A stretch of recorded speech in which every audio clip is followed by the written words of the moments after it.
What's going on, people? Welcome back to Curtis Shaw TV, back with another live stream, and the international break is nearly over, people. Big up to everyone locked in. Hope you're well. Had a couple of days off over the weekend. International break settings, man. So little news to talk about that I thought, let's just leave it a couple of days. Now, we're building back up to the Premier League coming back. Arsenal v Bournemouth this Saturday. I think it's 5:30 kickoff, so obviously we'll be doing a watch along for that. Make sure you stay locked in for that one. Big game down there on the south coast against Bournemouth. But big up to everyone. Hope you're well. Hit the like button, subscribe, and all of that good stuff. Big up everyone in the community. Ads ruined it again. Oh, man. But yeah, member stream this week, Nico. Relax. Don't worry, man. We'll be there. We'll be there. Big C, you're back. I was forgetting how you look. Yeah, I'm there, man. I'm there. Don't worry, people. Man said he's moving like Diddy, oiling up the... yeah, you know what I mean? A few cane rows and that, but no oil still. I can't lie. Big up Capo. Duran is a good... yo, listen. Duran, old school pop music and that, but Duran would be a good signing. Big up Unknown C. Big up Curtis with a fresh trim. Trying, bro. You know what I mean? While the baby hairs hang on, you know. Big up Gunnar Since said, big up Big C Young from Australia. Big up yourself. Big up War Eagle Trim looking fresh. Euro Football said, see you. See you net. Big up Nando said, big up C Unit. Latte in the chat laughing already, causing problems. Big up Strider. Big up to everyone locked in. We're back, people. We're back. What's going on with TV? Tired Leonich. I don't know what's going on there, bro. Diggs, big up the Twitch gang as well. You're well. Lawrence Curtis looking like prime Stephen Pienaar. Pienaar was a good player back in the day, I can't lie. And can't believe Tommy is injured again. Well, Tomiyasu's injured. Water is wet, people. The sky is grey or blue, depending on what country you live in. Tomiyasu being injured is not even breaking news, people. Like, he literally doesn't play and gets injured. Like, I need somebody to make it make sense. But we're going to go into more detail.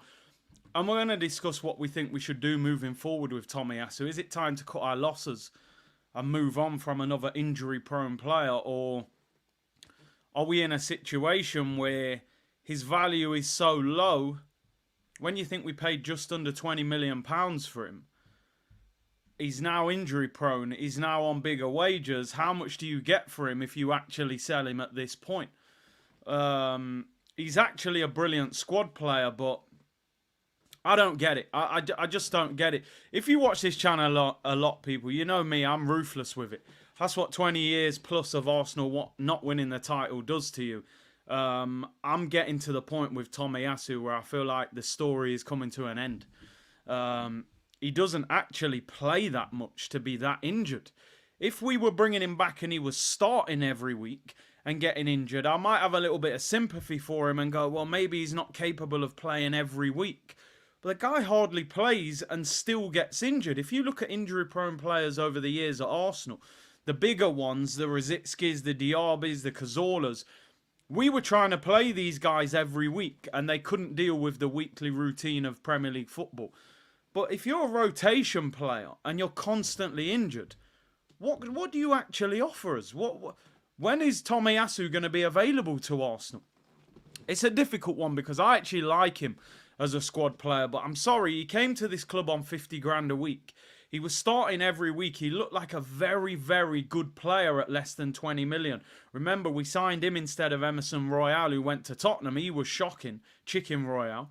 And Tomiyasu now is hardly ever fit. I think Salman just said it there. He said, I'm surprised when Tomiyasu's available. So am I. I'm shocked when I see his name on the bench. The man's on £400,000 a month. He's on 100 bags a week to basically do work experience. You know what I mean? He must just be here to help out. He ain't doing nothing. So, listen, sometimes injury hit season is frustrating. You think, okay, get rid of them. No, sometimes it's just a bad year and they can turn things around the following year. But you're talking 2 or 3 years here of a guy that's not even playing every week. It's very frustrating. However, new contract, 100 grand a week, injury prone. I don't see how he ends up leaving. I don't see a club that would actively be trying to buy him. So, man just at work experience picking up 100 bags a week. It's crazy. I hope after this injury setback he's available.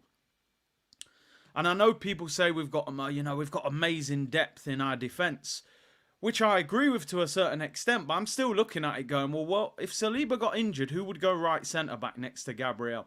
If we were playing Manchester City or we were playing Real Madrid and Saliba was suspended or he was injured, who would you actually play right centre-back next to Gabriel? Would you play Tomiyasu? Would you play Ben White? Would you play Urian Timber? Would you play Kivior? Or Calafiori? And how comfortable would you be with any of them? So I think numbers-wise, we're fantastic, but I still think there's a major drop-off. I mean, yeah, Timber would be probably the best viable option. He's so good at fullback at the moment. You wouldn't really want him out of fullback because he's so good going forward. But you're right, it probably would be Timber. And then you'd probably have to go Ben White and Calafiori, to be honest. But obviously Ben White has struggled. He's got injuries at the moment as well. Curtis, get your football boots ready. Yeah, hey, listen. I'm chilling now. No more pre-seasons. I ain't running around no more fields anymore. I stand there and watch. I don't want to do that. It's the mentality. It seems like to me a scratch on the foot out for 4 to 8 weeks. I want Saliba. No, I just want Saliba and Gabriel the whole time. That's what I want. But anyway, big up everyone locked in. Let's get into it. Let's go into the discussion. Let's get the facts and details. Make sure you hit the like button. So glad international football is pretty much done. Jamaica picked up a draw last night. McLaren's Yardie Army, hopefully on their way to the World Cup. England, just like watching paint dry, losing to Greece at home, shocking. Lee Carsley playing the craziest formations you've ever seen. They beat Finland, but, who cares? England are just... And seeing today they've approached Thomas Tuchel to be the England manager, which is interesting, but we'll see what happens with that. To be honest, I don't even want to talk about England. Let's talk about Arsenal. Let's get the Premier League back and let's look ahead. Right, let's get into this Tomiyasu story in a little bit more detail. Takahiro Tomiyasu injured. Are you surprised? Of course you're not. Dyes his hair blonde and he's out. I thought it was the Japanese David Beckham. And he's injured again. Sources have confirmed to Team Talk Arsenal are seriously concerned that Takahiro Tomiyasu has suffered a recurrence of his knee problem in his short appearance against Southampton. He could now be out of action for another month. I just want to go back and have a look, by the way, because I genuinely forgot. How long did Tomiyasu come on for against Southampton? Just looking here. Tomiyasu, he came on. How long did he come on for? Tomiyasu, he came on for 6 minutes. 6 minutes. There's hip-hop songs that are longer than 6 minutes, people. If you include, the intro and all. 6 minutes, bro. You couldn't survive 6 minutes on the pitch. Blonde streaks, looking like Beckham. 6 minutes to Ross, he couldn't run around. Knee mash up. What happened? The hair dye went in his eyes. He couldn't see. What's going on? 6 minutes. What is actually going on? Man missed the whole of pre-season. Didn't go to America. Didn't play any pre-season games. You know what I'm saying? And comes back 6 minutes to Ross. And man said, yo, I'm done. I'll see you in December. What's going on here? 6 minutes, I think the Kendrick diss track's about 6 minutes. He didn't even get to the outro. Say, OVO, OVO, and step this way. Man said, yo, step this way. My knees mash up, bro. I can't step this way. What happened to him? 100 grand a week. Jeez, man. 6 minutes to Ross. I think I could survive 6 minutes. Running around the pitch. Boy, I don't know what's going on. People, let me know what's going on here, man. 6 minutes. A man said, nah, that's me. I need another month. I need to go into detail. We need to investigate this further. When things get serious, people, I have to start, going on people's page. I need to know their name. How old is he? Let's look at the injury record previous. Why is this guy injured so often? How can we bring players to Arsenal that are never injured, and all of a sudden they can't walk down the street without pulling their hamstring. He's only 25. He's 25 years of age. At 25, I was going out all night, iron apple, 10 days back to back. No messing around. He needs a holiday, give him a break. He'd twist his ankle in the sand. He can't go nowhere, bro. 6 minutes, you know. This is crazy. This is absolutely crazy. And we just give this guy a new contract. We rewarded him for being injury prone by saying, you know what, mate, we'll double your pay. We'll double your pay, mate. Listen, let's break it down. And as I said before, to add balance and to add context. Hey, Lawrence. Say no more, bro. You know. Yeah. Some things can't be explained and discussed. But, hey, Black and White nightclub in Iron Apple, if you've been... Say no more. But anyway. Tomiyasu. Let's look into detail. I want to show you this picture, by the way. Because things need investigating. The man's 25 years of age. Tommy is made of biscuits. Honestly. It's apple crumble settings. This is Tomiyasu's injury record at Arsenal. In fact, let's scroll down. I want to know what was happening before he came to Arsenal. We'll ignore the bruised knee. Let's go from there. This is 19 to 20 season. Shoriyasu, bro, I wasn't injury prone. I can't lie. I was fairly strong, you know. Not many injuries. I think my worst injury was when I pulled my thigh muscle. And I blame the manager for that because I wasn't warmed up properly. Somebody got injured. He told me to come on. I took the corner, pulled my thigh. I was out for 3.5 months. That was the worst injury I ever had. Michael said, geez, I hit Napa in 99 and 2000. Oh, bro, listen. I could do a whole stream about it. But anyway, let me not. You've come here for Arsenal news and stuff like that. If I start talking about Nissy Beach, you'll be thinking, what's this guy on about? Anyway.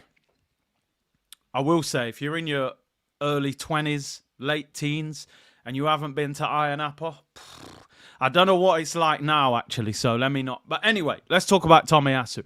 Tomiyasu, these are his injuries. So, the first 4 are with Bologna. Hamstring injury, 36 days. Hamstring injury again, 40 days. Calf injury, 18 days. Muscular problem, 29 days. He then does a knee injury playing for Japan. Then he signs for Arsenal. And guess what? This is where things start to go downhill dramatically. Because what happens, you're not injury prone until you come to Arsenal. And you train on our car park, Asda car park pitch. Our Walmart car park training ground that is built of concrete. So he comes to Arsenal. First injury, knee problem. No, sorry, that was the Japan one. Calf injury. February 2020, out till April. 60 days, so 2 months. 2 months out. Then a muscular problem, 12 days. We'll let you get away with that. Then it's knee surgery. Bang, 3.5 months. Surgery, under the knife, season over, 2023, knee injury, mash-up. You go, okay, we'll let him off with that. Then he comes back, calf injury, a month. Comes back for just over a month. Calf injury again. 1.5 months. You think, okay, pre-season, have a good pre-season. No, knee injury. 86 days out. Misses the whole of pre-season. 3 months out. Comes back for 6 minutes. Knee injury again. 4 weeks. Put that on top of that. Simon said it looks like my credit card receipt from my wife. Bro! You know you're nice sometimes. You say, yo, I want a new handbag. You say, you know what, man, take my card. Go on. You've been acting right. Take the card. Get yourself the handbag. You've got your internet banking anyway, so you know you can check, make sure she didn't get carried away. You look, you say, raw, handbag, she bought shoes. She got some dinner while she was out. She bought this. Yo, I said, what's this, bro? I'm sorry. I'm accepting cookies just to figure out the whole list. Teflon Tommy. Tea and biscuits Tommy, bro. Man's melting. Man is melting to Ross. I don't know what's going on. Listen, I'm going to be real. I'm weighing it up. I'm looking at it from my point of view. I'm looking at it from Arsenal point of view. My point of view is straight up and down. Sell his clock. 100 grand a week. The guy's never fit. If we need him, he won't be there. Sell him. Move on.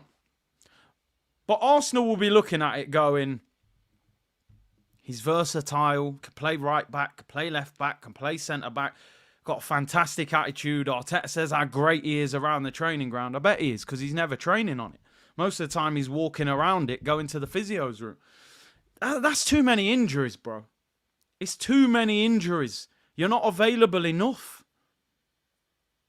If we gave up on players like Santi Cazorla, who's one of the best centre midfielders on the ball I've ever seen at Arsenal, Abu Diaby, who we thought was incredible, had amazing potential. Thomas Rosicky, Mozart, you know. Mozart. Then eventually you got to give up on these guys. Here we go. He's having a go here. Here we go. Wilshire Tierney were injury prone, but it was never a problem. Here comes Tomiyasu. Blah, blah. Stop your double standards. Well, that's funny, mate, because Jack Wilshere left. No Arsenal fan complained. He's now a coach. Kieran Tierney's basically the forgotten man. So the whole British thing, miss me with that, bro. I don't give a damn where the players are from. Just win me trophies, bro. The British thing doesn't bother me whatsoever. I love Jack Wilshere as much as any other player, but we knew he was done. The guy, he was like a chocolate teapot, mate. So all of that stupidness is crazy. It's crazy. I actually like Tomiyasu, but what are we doing here? What are we really doing here, people? Look at that list. Look at that list, bro. Hamstring, calf, knee, calf, knee, calf. It's like I'm head, shoulders, knees, and toes. What's going on here, man? So, yeah, for me, listen, the problem you got with Tomiyasu, if I'm being realistic from an Arsenal point of view, 100 grand a week, injury prone, you're not going to make a lot of money on him. Now, it depends how the club are looking at it. We bought him for just under £20 million. How do you sell him at decent money with an injury record and a bigger wage? The club wouldn't get a lot of money for him. So I don't expect Arsenal to sell him, would be my honest answer to the people that are saying get rid of him. I mean, I'm just looking at his contract here. Tomiyasu's new contract, he signed a 3-year deal. When does it run out? He signed an extension in 2020. It's still 2027, his contract. 2027, but it has a 1-year option till 2028. So he doesn't have that long left anyway, to be honest. Transfer market claim Tomiyasu's value is 35 million euros. You offer me 35 million euros for Tomiyasu now, mate. I'll pick him up from the training ground, drive him to the airport. 35 million euros. Listen, the best we can do right now, people, is hope that he can get back fit. He'll be out for a month, and you just hope that he's available from then. I don't see Arsenal selling him. Training kit model, he would melt in Saudi. It's a shame. It is a shame. Let's be honest. He is a decent player. He is a decent player. He's 6 foot plus. Very consistent at right back. Can go in at left back and do a job. Play centre back a lot of the time for Japan. He's actually a fantastic squad player if he's available. But he's not available enough. And that's the problem. There comes a point when you go, boy, you're more than injury prone. You're a liability. And it feels like that with Tomiyasu now, to be honest. Now, I get the issue. It would be difficult to replace him. To get a versatile squad player in defence without spending too much money, who's not that going to put you under too much pressure to play, is very difficult. But I don't expect them to sell him yet. Callum said, have you seen the Neymar rumours? Listen, all it was is anyone who watched the boxing at the weekend, better BF Bivol, is Frank Warren, who's obviously Tyson Fury's promoter. He's a season ticket holder at Arsenal, and Neymar was there promoting the fight. And basically put his arm around him and said, listen, I need you to come to the Premier League. You're coming to Arsenal. And Neymar was just like nodding. And everyone was like, oh my God, Neymar's coming to Arsenal. Like, I don't even know if Neymar understood what Frank Warren was saying, to be honest. It's funny, there was people saying they don't want him, but it's a whole other discussion. What I want to know is what you guys think should happen with Tomiyasu. Is it time to just cut our losses and say the guy's too injury prone, he's never available? Or would you just be patient with him and say, listen, he's not worth a lot of money. We might as well see if we can get him back and be a squad player. What would you do with Tomiyasu? Keep or sell, people. Is it time to cut our losses and bring somebody else in? Or would you give him more time? Sell him or keep him?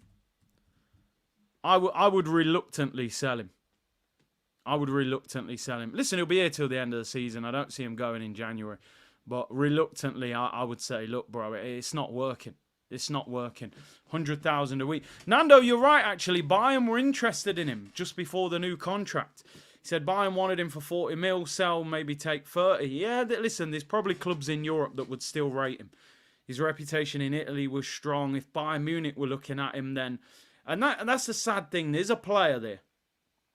But listen, football is very fickle. And if Tomiyasu comes back in 4 weeks, doesn't get injured for the rest of the season and does well, all of a sudden you're saying, you know what, actually, we'll keep him. So let's see. At the moment, he's going nowhere.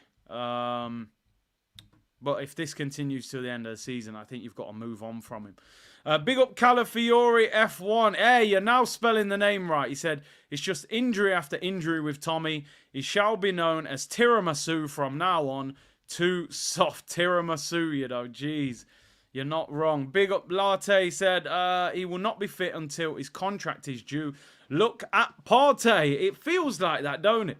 They can never stay fit. Yo, year left on the deal, right? Let me fix up, go gym, eat well, get ready, and then get a new deal. Partey being linked with a new contract as well. War Eagle, who cares what positions he can play when he can't even be in said position to start with? Sell him and his glass bones. It's a good point. It's a good point. There's not really much point him being a versatile defender if he spends all his time on the physio's bench. Big Erbo said, Big C, come to Uganda. But hey, listen, we got to do a show on tour, actually, and get some other countries. So, yeah, man, why not? Please sell Edu, said Musia. Not happy with Edu. The club keeps players 2 years too long. I often think that as well, Melbourne, The majority of this show, actually, is going to be about injuries, unfortunately, which I don't like harping on about injuries. But it's the reality of the situation. Chris, let me give you that update. He said update on Gabriel Martinelli. Well, I'm about to give you guys that update on Gabriel Martinelli. So the breaking news the other night was Arsenal staff are in contact with Brazil. Gabriel Martinelli felt pain in his right calf, underwent an MRI on Sunday. The board of Brazil confirmed there's a small muscle edema in the area and he is undergoing treatment and is unlikely to play Brazil's game that I believe, is it tonight, Brazil's game, or was it last night? Anyway, he's not going to be involved, which is obviously worrying. Again, he only came on for about 20 minutes for Brazil and gets the injury. Now, I can hopefully calm everyone down a little bit with this one. What I've read about this, it's just swelling. He had some of that muscular tape on his right calf during the training session as he had his socks low. So he was still training with the pain. So whatever that small pain was, apparently it was just swelling. And he was trying to train through it. He ended up stopping. And he then won't play the next game for Brazil. Looks like he's coming back to Arsenal early, and Arsenal will deal with it. And like Mish said, Martinelli is a minor issue, some fluid in his calf. I don't think this is anything to worry about. Big up Mohammed in the chat. I don't think this is anything major to worry about, and I would expect Martinelli to probably be available for Saturday as long as he comes back to Arsenal fairly quickly. I think this could be a situation where Arteta thinks, maybe I don't start him against Bournemouth. Arsenal have got some very, very big games coming up. The likes of Liverpool do we really need to risk him away against Bournemouth? Now, hopefully, yeah, he's available to be in the squad, but I don't think Arsenal need to be starting him if he's got swelling and a bit of fluid. So I would think he'll be okay. I just don't expect him to start this weekend. I think Arsenal will either put him on the bench or not take him at all and just give him a rest. Personally, I don't want Arsenal to play him this weekend. We're already, starting to get a few little knocks. When you look at people, Tuesday we play Shakhtar Donetsk at home in the Champions League. We can't take them for granted, even though I would expect us to beat them. Next Sunday we play Liverpool. The following weekend we play Newcastle. My advice to Arsenal would be do not risk him against Bournemouth. He's just at a decent run of form. This is only a minor, small injury that might keep him out for 2 or 3 days, and I would not risk him. But in terms of the fans, we don't need to panic. For me, you've got to play Raheem Sterling on the left. I think you go and play Raheem Sterling on the left. Or maybe you play Gabriel Jesus out wide. I actually think Jesus, I think it was David messaged the other day, said if you look at Jesus, one of his best games last year was playing out wide against Manchester City. So for me, leave Martinelli out. You leave Trossard in that attacking midfield role. You play Sterling or Jesus on the left. And Saka, if he's okay, you play Saka on the right. Bournemouth, we should still be okay to beat them. And you're right, South London. What did we sign Raheem Sterling for? We signed him for things like this. Martinelli's not fit, you start him. You're an experienced player, you've got a goal in you, you're quick. This is what he's here for. Champions League game on Tuesday. We should win, but we need to make sure we win, and we got Liverpool the week after. Hey, big up to everyone saying, come on tour to my country, Uganda. People saying Macedonia, Glasgow, Haggis and Iron Brew. Hey, I don't know about that, man. I see Ronaldo's in Scotland, causing carnage at St Mirren, of all places. They're training at St Mirren, Portugal. So, yeah, man, big up. We definitely got to do a tour, get some tours going. Jesus, Salman said I would take Sterling. Jesus is an interesting and an intriguing one because Jesus is a player at the moment that it feels like we're giving up on him. And I understand why. I have the same feeling that the majority of you have. A few weeks before that, a lot of us were giving up on Martinelli, and I kept saying, yo, keep your stocks in Martinelli. I still think there's a player there. And I think we've started over the last 3 weeks to see the player of Martinelli coming back. He got an important goal. Brazil continue to pick him. I think you can see the foundations of it. With Jesus, I'm a lot further down the line than I am with Martinelli. I almost feel like I am giving up on him, but he's still our player. I don't see him being sold in January. I think any decision on Jesus would be until the summer. We've got to figure out a way to get some use out of him. He's on 265 grand a week. The manager likes him and respects him from his time at Manchester City. It's like, if I said to every fan in the community now, if we're keeping Jesus until the end of the season, how do we get the best out of him? What is the most viable solution? You keep him on the bench because Havertz is playing better than him up front. Martinelli's probably a left winger or Trossard. Saka's your right winger. The problem that you've got with Jesus at the moment is when you bring him off the bench, he's playing very selfish and he's playing very desperate. In football, when Cruz plays, he's a striker, or anybody in the community who plays. Desperation does not work in football. You know what it's like as a striker. When you're desperate to score, sometimes you snatch at the ball. You hit it when you shouldn't hit it, or you're off balance.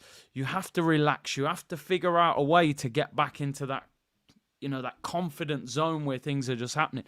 I think Jesus is sitting in his house thinking, I've left Manchester City on the bench.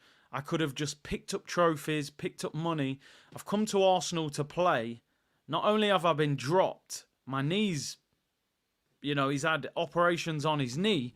And realistically, Havertz is an attacking midfielder playing ahead of him. He's not even a natural striker. And I think he's in his head a lot. I think because when he comes on now, he doesn't even look the same player. He's playing in a whole different way that I've never seen Gabriel Jesus play. And I've always said that Gabriel Jesus, one thing I will never question is his ability. Gabriel Jesus has got bags of ability. And even when I've been on these tours and watched the training sessions, you can see how good this guy is technically. He is technically a top quality player, but there is something fundamentally wrong with Gabriel Jesus at Arsenal at this moment in time. And I'm going to be totally honest. I mean, yeah, the 9 is the number 9 cursed. We've had some bad 9s, man, for a long time. Lacazette wasn't too bad, but yeah, there's been some bad ones. I think Jesus is probably more angry with himself. And I said this the other day, Arsenal can't be blamed for what has happened with Jesus. Jesus got a massive contract. He got 5 years, 265 grand, number 9 shirt. Striker role's yours, bro. You can be Arsenal striker for the next 5 years. That's what basically Arsenal said to Jesus. Eddie Nketiah was his backup. Striker role's yours, bro. Now, I'll be honest, before the knee injury at the World Cup, it looked like something was happening with Jesus. Phone me celebration, Jogger Benito, it was happening. Since that injury, we're just not seeing the same player. I see a lack of confidence. I see a lack of belief in his ability to score. I think the interview, okay, maybe it was taken out of context, but it didn't help. Hearing that your striker's saying scoring goals is not my biggest strength. And the injuries, and we're now in a situation where, I say this all the time, people, the biggest thing that we have to think about as a fan is the club. I don't get caught up in feelings and emotions of players and managers and things like that. We have to be ruthless. Pep's ruthless. Ancelotti's ruthless. Mourinho, all the greats were ruthless. Alex Ferguson threw a boot in Beckham's head, mate. Cut his head open. He didn't give a damn. Said, what? You think you're a celebrity? Hold that, bro. Hold a boot round your head. You've seen what these guys do. They don't care. That ruthless nature gets... This guy, for me, end of the season, you move him on. Unless he hits a hot streak between now and the end of the season. And I always say I don't regret Arsenal buying Gabriel Jesus. At the time, we'd finished 5th. Lacazette and Aubameyang had gone. We needed a striker. We weren't in the Champions League. It made sense to take a risk on him for £45 million.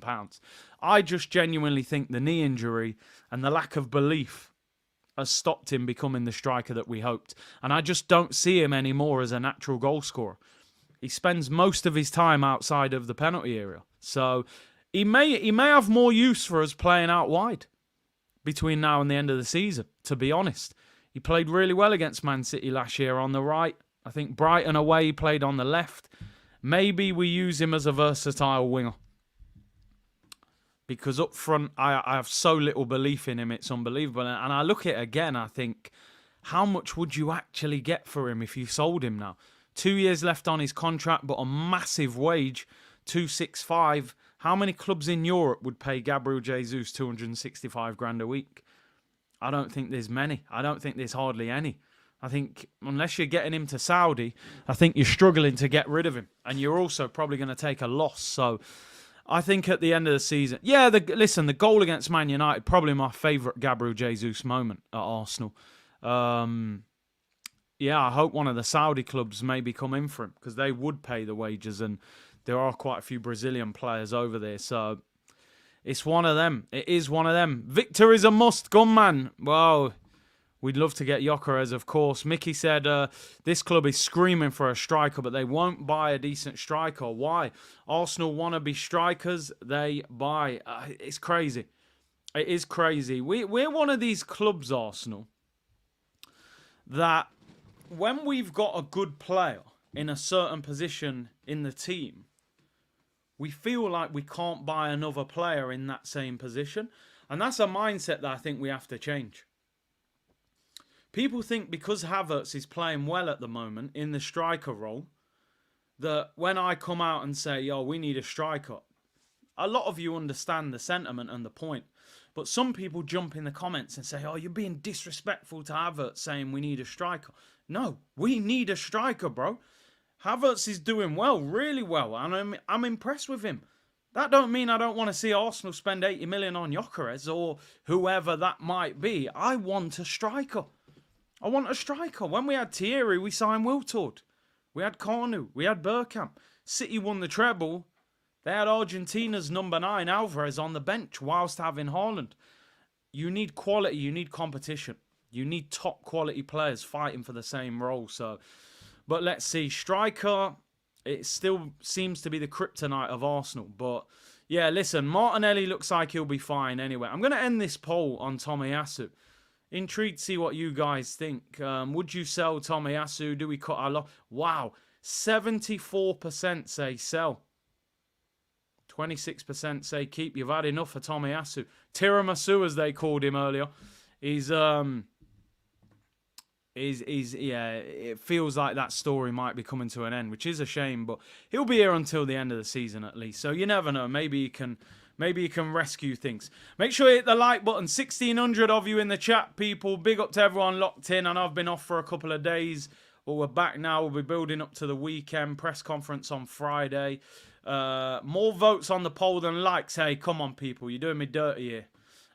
Jake said we still haven't replaced Aubameyang. 100%. I know people say that I was Aubameyang's lawyer, but we haven't replaced that guy. Yeah, the women's head coach's been sacked. Jonas, is it? They've been getting slapped. So, yeah, get him out of there, man. Get him out of there. Only voted Tomiyasu sell because of the injury. It's 100%. I don't think anybody in the chat would have voted sell Tomiyasu if he wasn't injury prone. Do you think Tierney will get game time? No, he'll be gone in January. He'll play under 23s. He might get a Carabao Cup game if we're short, but he'll be gone. He'll probably end up back at Celtic. Right, let's continue with injuries. The injury show, people. Bukayo Saka limped off. Sorry, no pun intended. He did actually limp off. Saka is hopefully will be fit to face Bournemouth on Saturday after a hamstring issue saw him miss England's Nations League match against Finland. The winger is being assessed by the club's medical team this week before a decision is to be made. Now, Lee Carsley, the England manager, was asked about Saka in his press conference as to whether he would be available for the game against Finland. And he made quite positive comments that made everybody quite positive. He said Bukayo would have been close to playing against Finland, but it would have been an unfair risk to take with him. He's a positive person and he will be fine. So it seems as if he'll be all right for the weekend. No problem. Apparently it was a twinge in his hamstring. And they reckon when they've done a scan, there was no tear, no muscular injury there. You know, sometimes these muscles can twinge, you overstretch, whatever. What I will say, when you're getting twinges in your muscles, sometimes it's a warning sign. You know, that those muscles are being maybe overworked, overstretched, whatever. So again, approach with caution. Approach with caution. This might be the warning sign. Now, we might be actually quite lucky with this. Because sometimes you don't get those twinges and you just rip your hamstring, you're out for 3 months. This could be the hamstring saying, listen, bro, this guy's playing too much football. What we can't do is underestimate Bournemouth this weekend. It's a Premier League game, away from home, anything can happen. We can't afford to drop points to anybody. I'd be tempted to rest Martinelli and Saka this weekend. I'm going to be totally honest. We got 3 games in 8 days. A Bournemouth away, Shakhtar at home, Liverpool at home. I think the games are going to get more difficult. I would personally not play Saka this weekend. I actually think this warning sign, we need to use this in a positive sense and say, listen, maybe he's playing too much football and play Raheem Sterling and maybe play Gabriel Jesus. And you're right, Sab, you're absolutely right. We've said it so many times. If he can walk, he'll play. Somehow, he will probably start on Saturday and we'll all be like, oh my days. I would probably go Raheem Sterling and Jesus out wide. Rest both of them. Martinelli's got swelling on his calf. Saka's had a twinge in his hamstring, had to leave international duty. Play Sterling on the left, play Jesus on the right, play Havertz up top, and put Trossard in the 10. But you know how it goes. Saka, if his leg ain't snapped in half, he will be starting for Arsenal on Saturday, so you can understand that. But definitely rest Martinelli. Arteta trusts Saka more than his wife, who will play. It looks like that. Give Waneri a start. It just doesn't look like that's happening. I think he'll play against... who have we got in the Carabao Cup? Preston. He'll play that game. Dre said, I just added Saka to my FPL. Now he's injured. It's typical, isn't it? Typical. Proper manager would drop Saka 2 games, get him fresh. I would definitely not start him. Even on the bench at the most. But I think he'll play. But yeah. And good to see Declan Rice score for England as well. Hopefully that boosts his confidence. The injury theme continues, people. The injury theme continues. Odegaard. There was all these reports coming out about Odegaard's injury being worse, and there was a setback. He was expected to be out till December. I think the guy's Con Marble Halls or something. Well, apparently it was... a con artist, they should call him, because it sounds like he was clickbaiting Sky Sports, saying, contrary to reports on social media, Martin Odegaard has not suffered a setback with Arsenal. Hopeful he can return from his ankle injury in November. Which, Ben Jacobs was saying the Liverpool game end of October. Then this guy saying he's out till December. Then Sky are saying November. Gone till November, Wycliffe Jean settings. But what I've tried to do with Odegaard psychologically is just put him out my head and say, listen, he's injured. I don't know how long he's out for. We know it's a bad injury. Let's just get on without him. We went to Manchester City. I think we would have beat them, right? If it wasn't for the red card. Ifs, buts and maybes, I get it. We drew the game. What does it matter? We went to Tottenham, we beat them. We've proved, and we completely outplayed PSG. We've proved that there's a way for us to win without Odegaard in our team, which again is a massive positive.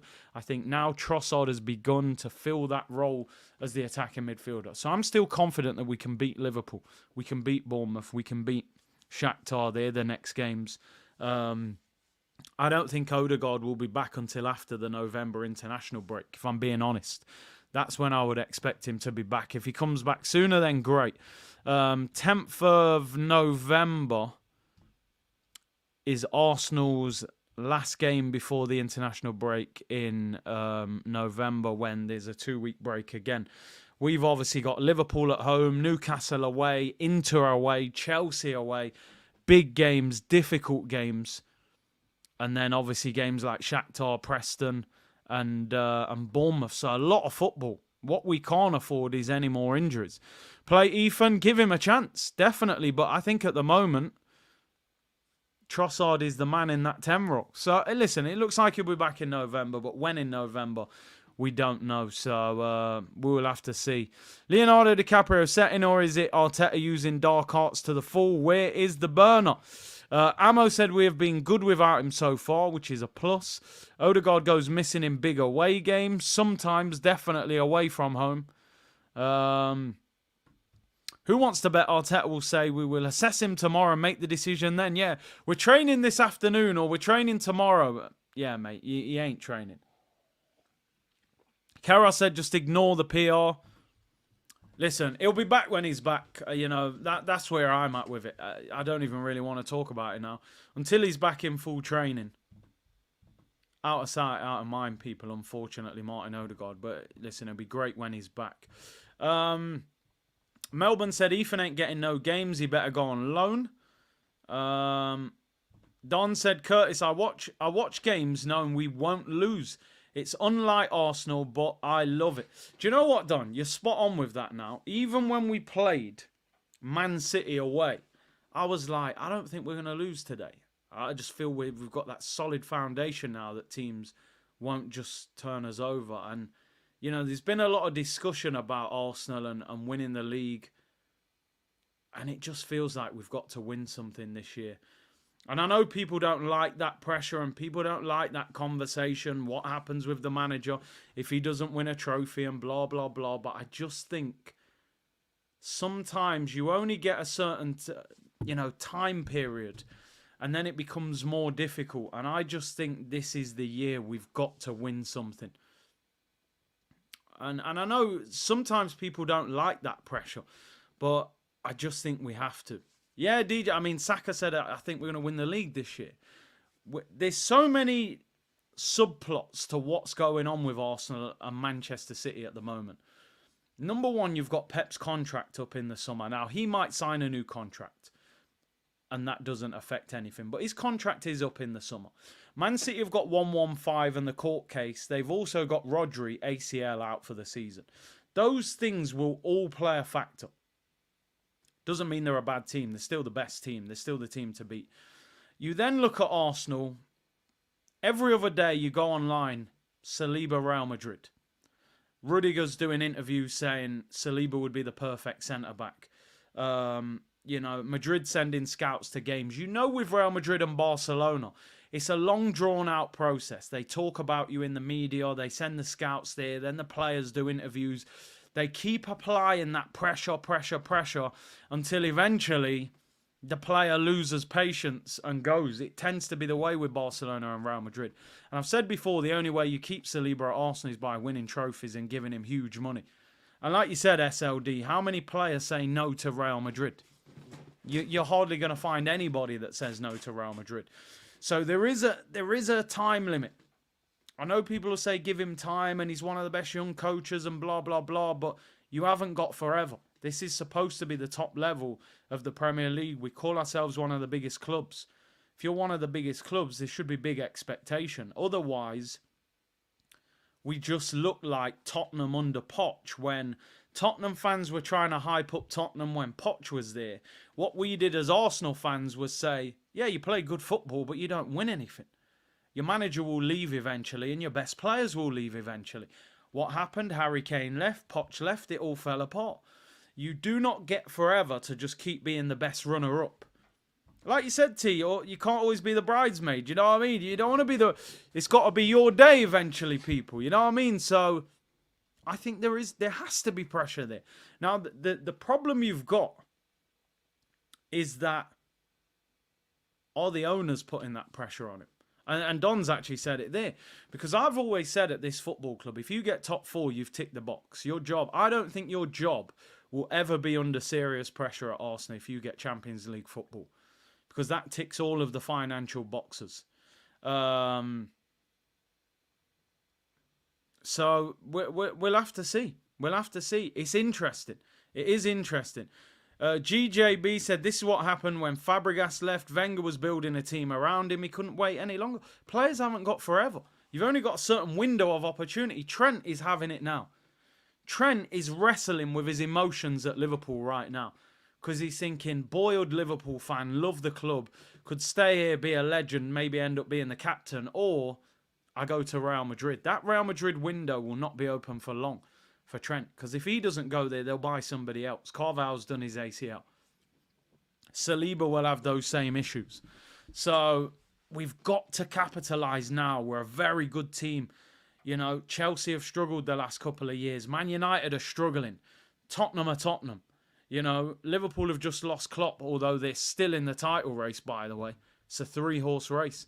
I don't see any reason why Arteta could justify Arsenal not being successful this season. You've had time.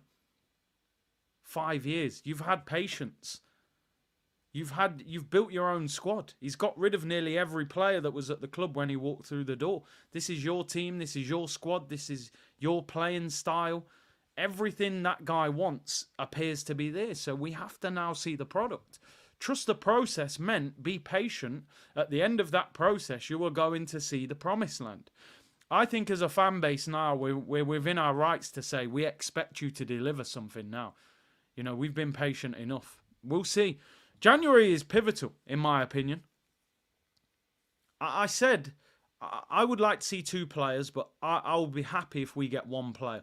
And I mean 1 player that can make a significant impact. Not some lone player, Denis Suarez. Not some Kim Kallstrom. I'm talking, can you get Gyökeres to Arsenal in January? Why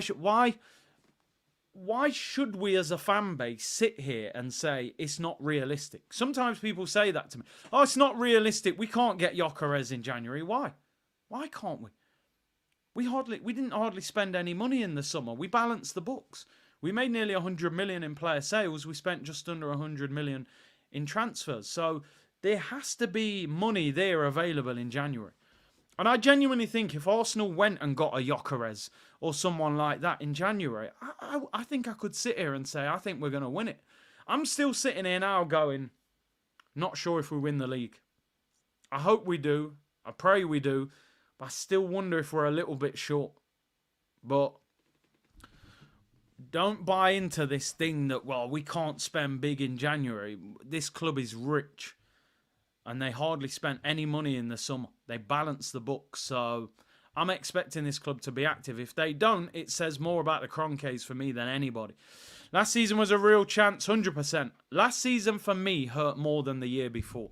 The year before I was shocked that we were in the title race. Saliba's injury. You're going to the Etihad with Rob Holding at centre-back. You ain't winning the league title, I'm afraid. Last year was agony, which is why I went so crazy at Villa. But I believe this year we've got a chance. We've got to capitalise on it.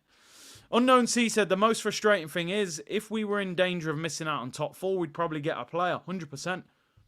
Because top 4 is the promised land. I've said many times, people, it's probably more expensive for the Kroenkes to win the league than it is for them to finish 4th or 3rd. They would probably make more profit finishing 3rd or 4th than they would finishing top. Because to finish top, they've probably got to spend more money, get better players in. A lot of these players will have bonuses in their contract for big money if they win the league, that they will get a bonus, their wages will go up. And what's the difference in the Premier League between finishing 3rd or 4th and 1st? It's probably not that much. So financially, business-wise, they're probably delighted finishing 2nd because it gets them top 4, keeps the money coming in, the fans stay interested, we can still sign top players, we're still selling shirts. Finishing 2nd and 3rd and 4th is enough to keep all of us thinking, we're nearly there. We're going to hang on. I'm going to still buy more merch. I'm going to still watch the game. I'm going to still stay emotionally invested because we're not far away. Top 4 is the promised land for the Kroenkes, I'm afraid. That's my frustration with this ownership model. That top 4 is enough to keep them happy. They should have sat there in the summer and gone, damn, we finished 2nd again. Nah, listen, what do you need, Mikel? You need that, and that. We'll give it to you. We'll balance the books. We'll sell 5, 6, 7, 8 players and balance those books. Go and get the 4 players that get you over the finish line. I still sit here as an Arsenal fan and think, when have we had that summer? Remember when Liverpool had that year when they got Alisson and Van Dijk? You all sat back and went, they're gonna win things now. Because we all looked at Liverpool. They got to the Champions League final with Karius single. And they had, Lovren at centre-back. You said, boy, Liverpool are ferocious going forward, but they ain't winning major trophies with Karius in goal. When they got Alisson and Van Dijk, and you looked at those two and how good they were, you went, they're going to lift silverware. And I know people say, yeah, Klopp only won 1 title, but he got to 3 Champions League finals and won 1 of them. And he beat, they were playing against prime Real Madrid, Ronaldo, Benzema, Bale. And I still sit here as an Arsenal fan and think, when have we ever sat there at the end of a summer and gone, wow, that was the summer that really made me believe we're going to win trophies. We're going to do it. I don't think I've ever seen that window since we've been at the Emirates. I've never come out of a summer and gone, oh my God, we seriously mean business. Don't get me wrong, last year, Declan Rice, that was big, but we needed more. I haven't seen that.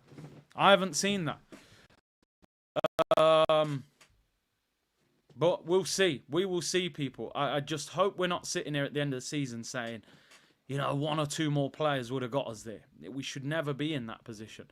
Anyway, let's move on from injuries. Spoken enough about injuries today. Let's talk transfers. A player we're being linked with. Nick said, I'm done with the top 4 mindset. We were past that 10 years ago. I hope so. Let's talk about a player we're being linked with, although I don't know how realistic this is, but it's out there anyway. Arsenal being linked with John Duran. This guy is making waves in the Premier League right now, man. That is for sure. Aston Villa striker. Nearly went to West Ham. Was very close. Nearly went to Chelsea. And I was kind of thinking at the time, why are Chelsea trying to buy this guy? Like, it's come from the MLS. Hasn't really made a name for himself at Villa. Chelsea were all over getting him.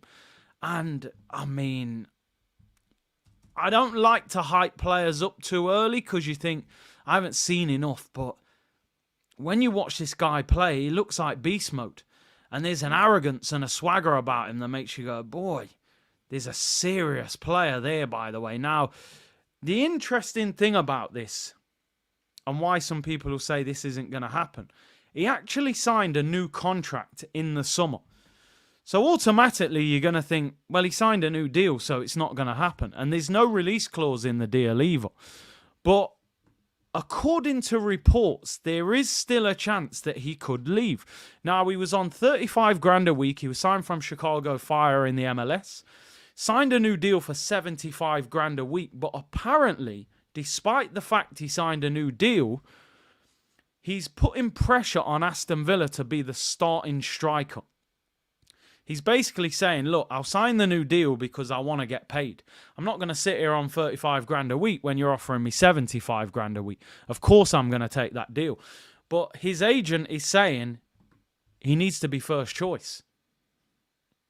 Now, they've got Ollie Watkins. Watkins is the highest paid player at Aston Villa. He's the main man at Aston Villa. How do Aston Villa manage a situation of John Duran trying to play and Ollie Watkins, who's their main player?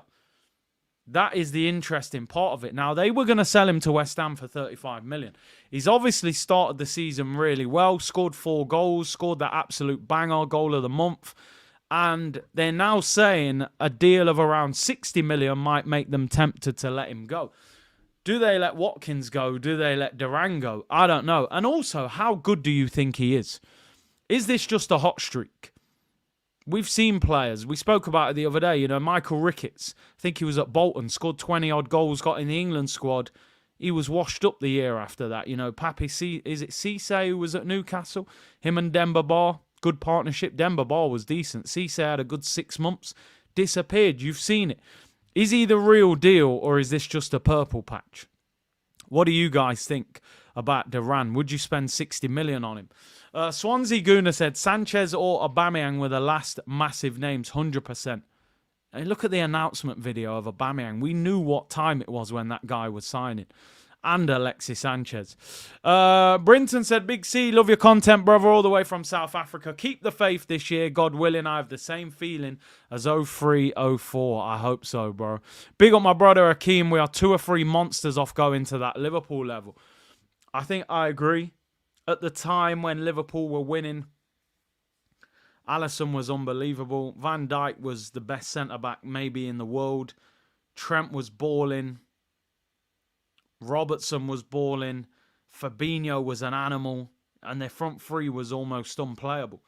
And that's just still what I think we lacked, that little something in attack. When you played against that Liverpool front three, it was like, if Mane don't rip you apart, Salah's ripping you apart. Firmino had an unbelievable record against us. All 3 of their front 3 were match winners, where you felt any one of them can win you the game. I still think we need a little bit more. Do you know what? This might be worth a poll, actually. Would you pay 60 million for John Duran? Is it too early to pay 60 million for a player who hasn't proved much, or do you think he's the real deal? He's 20 years of age. Makes you wonder, don't it, how we've got American owners. Clearly there was a hunger to bring players from the MLS to Arsenal. And these guys brought Austin Trusty and Matt Turner. Like, this guy was in the MLS. He cost £18 million. and you brought Matt Turner and Austin Trusty. Like, come on, please. I'm going to be honest. I really like Duran. He looks a real talent. If you're talking 60 million for Duran or 80 million for Gyökeres, I'd pay the extra 20 for Gyökeres just because he feels more established. He's banging so many goals in. I feel like 60 million is a big outlay for a guy that hasn't proven a lot. He could genuinely come to Arsenal and just be a bang average player. When you watch him, the eye test, it's undeniable there's an exciting major talent there. It just feels too early to pay that much money for him, if I'm being honest. I would still go for Gyökeres because he's done it for 2 seasons now. He's doing it at international level. He's done it in that first Champions League game. Duran hasn't shown me enough yet for me to pay 60 million. You're paying 40 million for him, I'd probably do it. 60 mil, you know, you're not far away from somebody. You can get established players for that kind of money. They reckon, Ivan Toney costs 40. Osimhen has a 65 million clause now, and Gyökeres costs 80. So I would rather go with them. As much as Duran is exciting, that's still a project signing, in my opinion. I haven't even seen the guy for 6 months do it. He's coming off the bench and banging goals in late in games.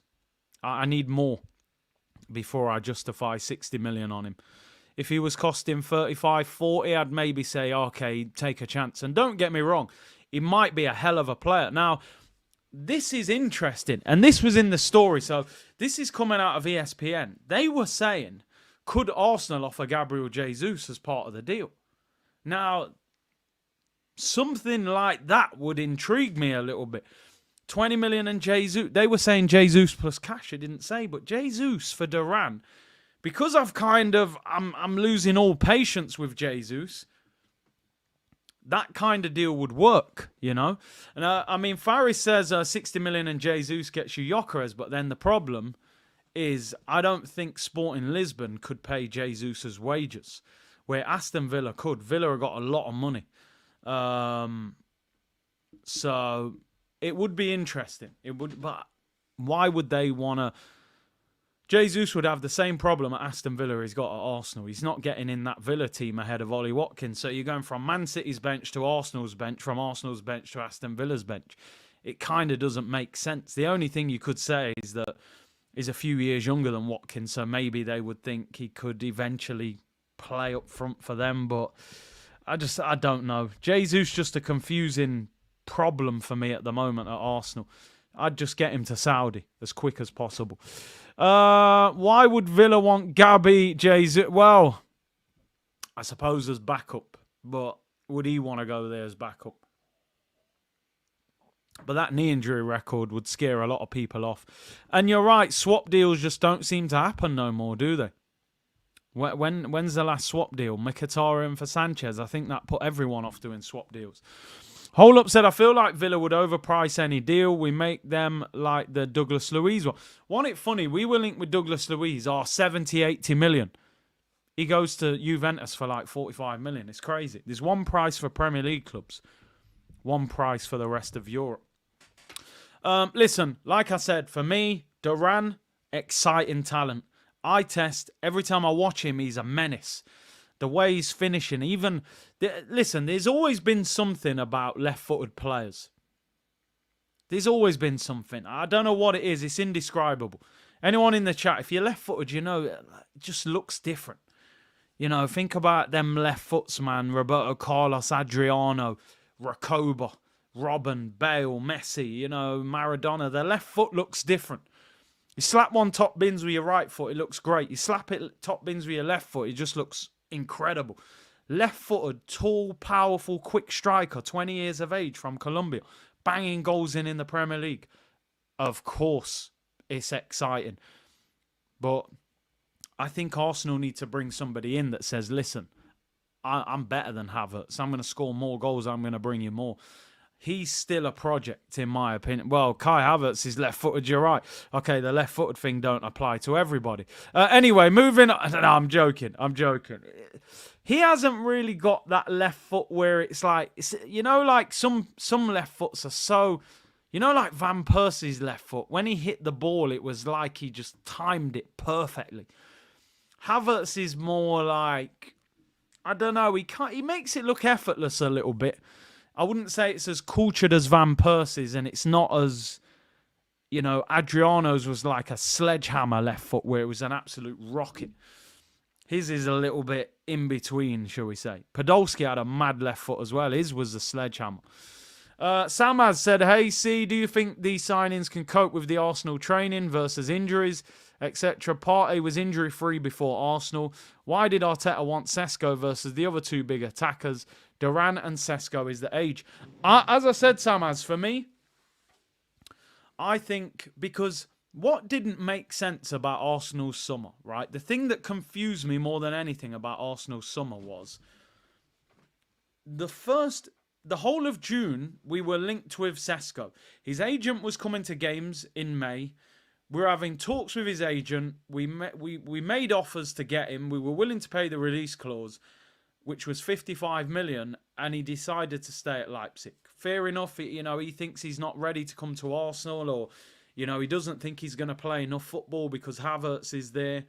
Cool, he stays at Leipzig. What I didn't understand about the summer was why did we not try and get anybody else? You wanted Sesko. You were willing to pay 55 million for him. You didn't get him. But there was a summer market where you could have got Tony, you could have got Osimhen, you could have got Gyökeres, and you moved for nobody else. I didn't understand that. It was like Sesko or no one else. Why was that the case? And I genuinely think, and I keep saying this, I think the narrative that Arsenal were pushing to agents was, we want a striker to come in who's young, who's a project, who doesn't mind being rotated, who will be behind Kai Havertz in the pecking order. And Tony, Osimhen, Gyökeres, they're all going to reject those circumstances. They're not coming to Arsenal to be a backup striker to Havertz. And even Sesko probably said, you know what, I'm 20, 21, I need first team football every week. I'm going to stay at Leipzig, Champions League, Bundesliga. And that's why I think Arsenal moved for no one else. And that's why I think they're looking at players like Duran and Sesko, who are young, early 20s, not huge wages, who might not mind playing every single week. So it's strange. I actually think Arsenal, if I was to bet on Arsenal right now, what they're doing, I hope I'm totally wrong with this. I hope we go and buy Gyökeres for 80 million. He comes in, does that celebration, and we win the league. I don't think Arsenal will sign a striker in January. And I think we'll go back for Sesko in the summer. I think for some reason they have some obsession with him. He's 6'5", and I think they love him. I think they love him. Saka's older brother said you were throwing your toys out the pram at the end of the window. Bro, I'm a fan. I want the team to win the league. Just because they made a decision doesn't mean I agree with it. Do you know what I'm saying? It doesn't mean I agree with it. I would have bought a striker. I would have bought Tony. I would have bought Gyökeres. I would have bought Osimhen. But clearly, like Leahy said here, and I agree, they wanted a certain kind of player, a certain profile, and they're not prepared to stray away from that. We'll see. We'll see. If we win the league, you're a genius. You went with Havertz, you proved us all wrong, and you won the title. You're a genius. If we don't win the league and it feels like goals are what cost us, then there will be question marks from people like me saying, why did we not strengthen in the striker position in the summer? When there was always a risk that Havertz ain't a natural 9 and Jesus is out of form. So time will tell. We will see what happens with that one.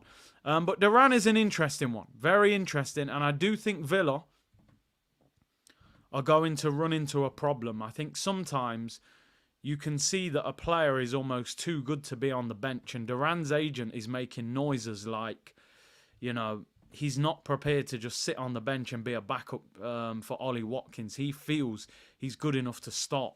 And I don't think Villa will be able to keep both of them. And I think if they had to choose, they would probably go with Watkins, highest paid player, and he's also been captain at times. Havertz is okay from what we're reading.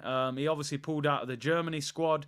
Partey pulled out of the Ghana squad, but they're at Colney doing work. I expect both of them to be available for the weekend, so we should be fine in that sense. Let me end the poll on Duran.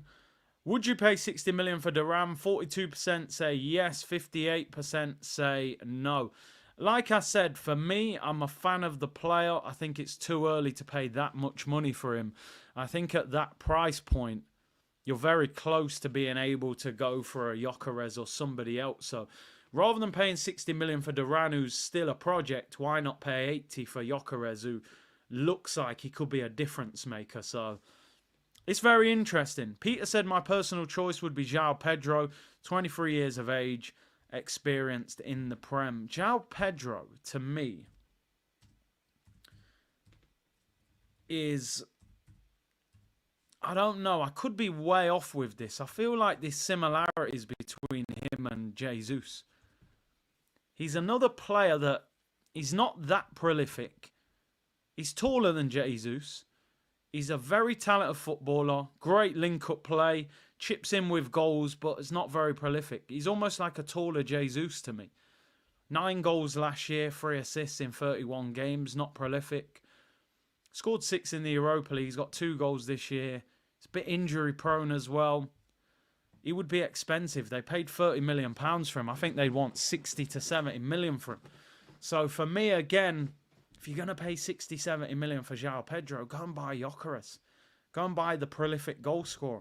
I actually think Pedro is a good player. I just don't think he takes us to the next level. João Pedro. Good link-up player. Can't wait to see the season unfold. Can't wait to say I told you so. What is your opinion, though? When you say I told you so, Games, I forgot what your opinion is. Are you saying we're going to win the league? Or are you saying it's going to fall apart? Saliba said, Curtis, would you take Mateta? I wouldn't. And I hope people don't think I'm being really, like, snobby. Because I do. Again, I think he's a very good target, man. I don't look at Mateta and think, if we sign you, we win the league. I don't think he shifts where we are as a club. But, yeah, maybe off the bench he gives us some power, but I don't think he does. Ryan said, hey, Big C, 8 a.m. here in Canada, taking my daughter for a walk, listening to the King. Big up, bless up to you and your daughter, bro. Appreciate you tuning in from Canada. Sam has said, Gyökeres and Osimhen are injury-prone, have underlying issues. Arteta may be staying away from that or avoiding dressing room conflicts. Now, let me check you on that. I know that Osimhen's had injury problems in the past. I don't know about Gyökeres. Let's have a look. Let's have a look with Gyökeres, people. Last season, Portuguese league. How many games do they play in the Portuguese league? We need facts here. If you're calling Gyökeres injury prone, I need facts. They only play 34 league games because there's only 18 teams, them being one of them. Out of 34, he played 33 last season. So he missed 1 game. And then for Coventry, he played 45 out of 46. And then the year before that, he played 45 out of 46. So to be honest, he's missed 3 games in 3 seasons. So Sam has... I know he had a slight knee injury in the summer, kept him out for 6 weeks, but he was during pre-season. He's missed 3 games in 3 years. So we can't do that. And that's me fact-checking it, bro. He's missed 3 league games in 3 seasons. We can hardly call that injury prone, bro. You know what I mean? When you look at some of our players. So, nah. Osimhen, yeah, we know he's had injury problems. So, bro did not fact check. Listen, you know, we got to do the fact check. Gyökeres is somebody I'm saying I would like us to sign. So, I got to do the fact check. Ben said Partey was the same at Atletico. Look what happened to him. Yeah, training on that car park. If he missed 3 games in 3 seasons, he will miss 3 months in his first season at Arsenal. Probably. Listen, people, thank you very much for tuning in. Good to be back with the community today. Had a couple of days off, but we're back in action now. Arsenal play at 5:30 on Saturday against Bournemouth. I think aren't Liverpool playing Chelsea this weekend? We might have to try and do a watch along for that. 4:30 on Sunday. We need to start doing some neutral watch alongs as well. So yeah, man. Listen, big up to everyone locked in. I'll be back again tomorrow at 2 p.m. So keep it locked. We'll be back daily again now as this international break comes to an end. There's another international break next month. Jeez. Just get them over and done with. And we will do a member stream as well this week. So big up to everyone locked in. Make sure you hit the like button. Subscribe on the way out. Take care. And I'll see you all tomorrow, people. Bless.